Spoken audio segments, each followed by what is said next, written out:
Hey, everybody, this is Charles Hoskinson broadcasting live from warm, sunny Colorado. It's currently May the 29th. I hope you guys all enjoyed yesterday. It was a very fun day. Really enjoyed it. Anyway, I wanted to make this video because there's a philosophical point that I think is being missed, especially on Twitter, but throughout our entire work we do. You see, there's no way that I, as CEO of a cryptocurrency company, can separate politics from cryptocurrency. It's just not possible.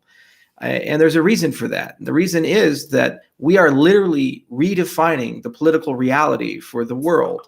So there's not going to be a case where suddenly I can wake up and say, oh, well, this neutral platform, we don't take a position on anything, because the very design of the system decides what you are allowed to do. And I'll give you a great example about the American voting system. See, at the end of the day, as passionate as people get, as propagandized as people get, as crazy as people get about the political reality that we live in, we have two choices come November, and I live in a state where my vote doesn't mean anything. So no matter what I feel, what I think, come November, Uncle Joe's going to win in November. And it's the same in Texas. If you happen to be on the Team Blue side, no matter what Trump does, he could set oil fields on fire in Odessa. That's going to be a red state, so it means he wins. I don't consent to any of this. No one I voted for president, since I've been allowed to vote, has won. So I haven't really been deeply connected to the outcomes of these things. Now they say, well, you can change that. You can go and protest. Oh, yeah, well, how's that working out for the people who did that? They just get their tear gas or get beaten up or arrested, no recourse, and the media doesn't seem to care.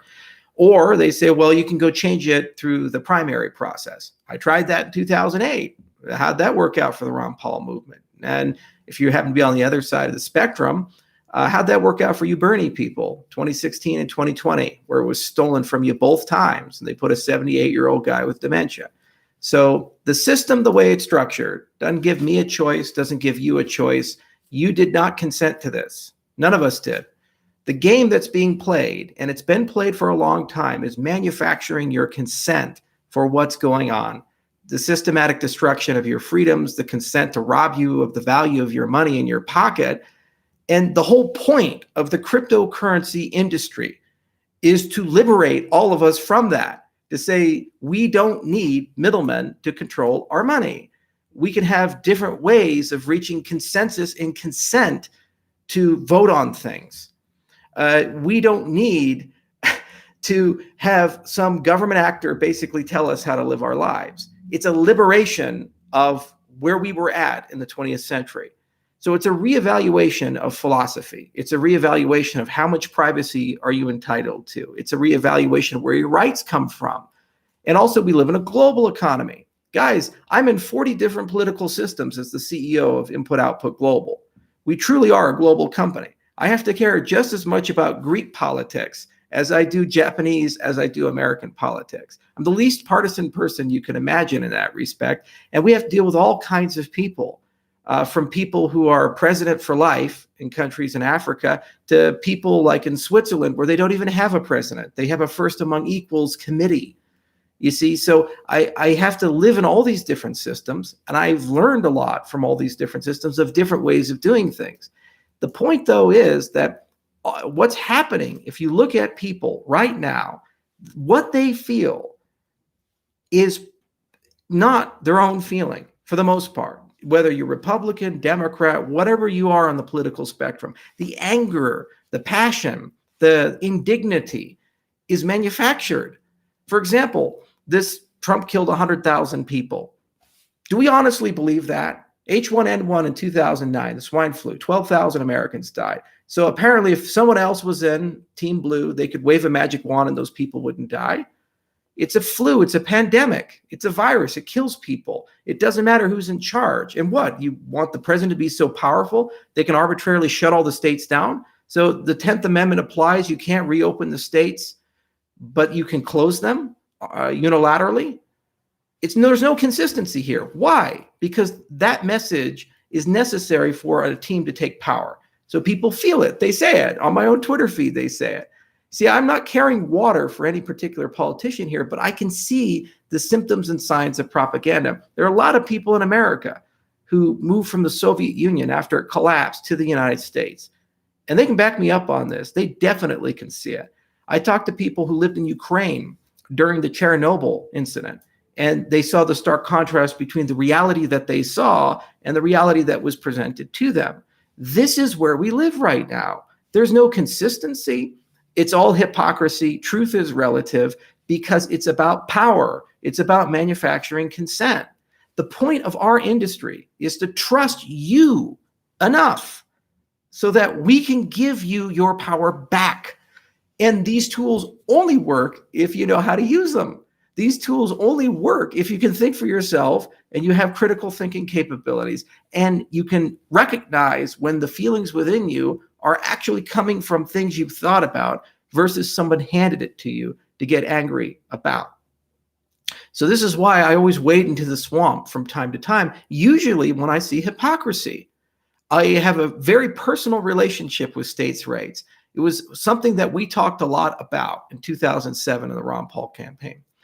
Now, wherever you sit on that, the other side of the argument called us racist for this, resurrecting the Jim Crow South. And we said, look, the federal government is not supreme. It shouldn't control everything.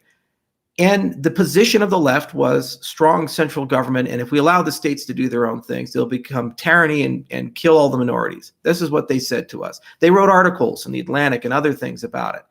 Then when Trump tries to reopen the states, everybody on the left goes to states' rights. It says 10th Amendment. It was unbelievable to me. How can you have both positions? You can't, because it's not about what's actually going on.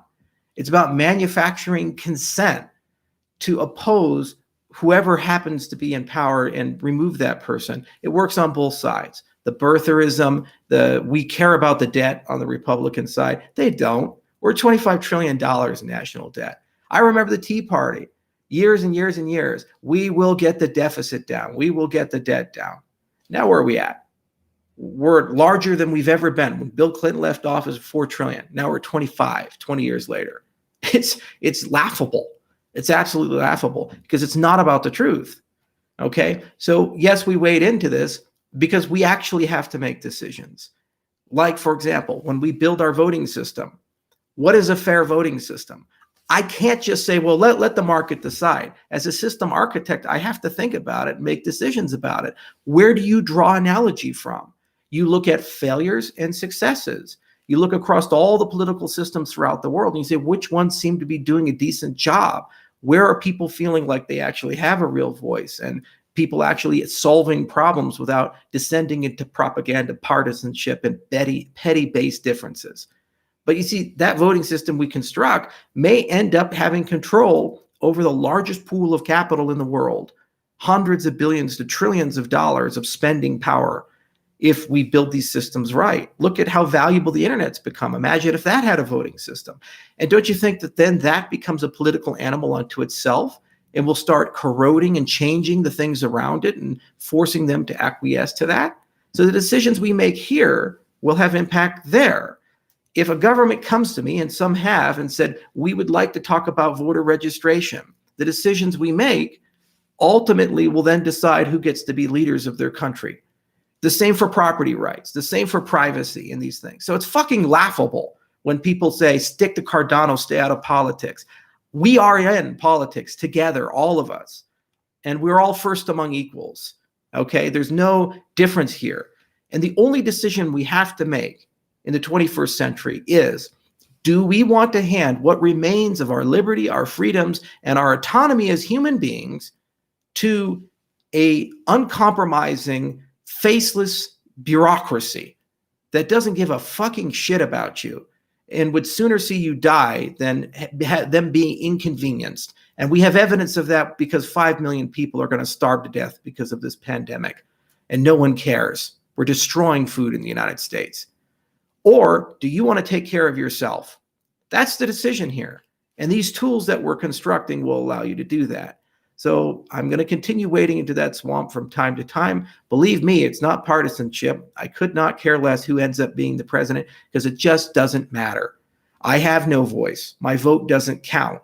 You don't have a voice for the most part. Your vote doesn't count unless you happen to be so lucky to be in one of those small areas where things tend to swing one way or the other way. But for the most part, there are teams and people just get angry at each other, hate each other, and divide each other up. And you can't protest. You can't change it through the ballot box. The only way we're going to win is economically. It's the money. If we can get that back, then we're back. We actually have a voice again, and we can use that collective wealth to be able to steer the corporations and steer the world arc towards something better. That's the point of our space. That's what always has been the point of our space. So think for yourself. And before you send an angry tweet or believe that a person happens to be on a different team than you, whatever that team might be, think really, are those feelings in you your own? Or maybe you got them from somewhere else. And is this person so much different from you?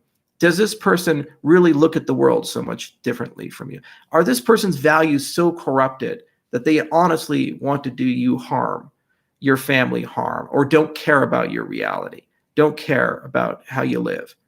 And if you can't definitively answer those questions, back off for a little bit and realize that perhaps we aren't all perfect and our ideas perhaps aren't our own. So crypto and politics, married forever, and that's a good thing. Get your power back. Think for yourself.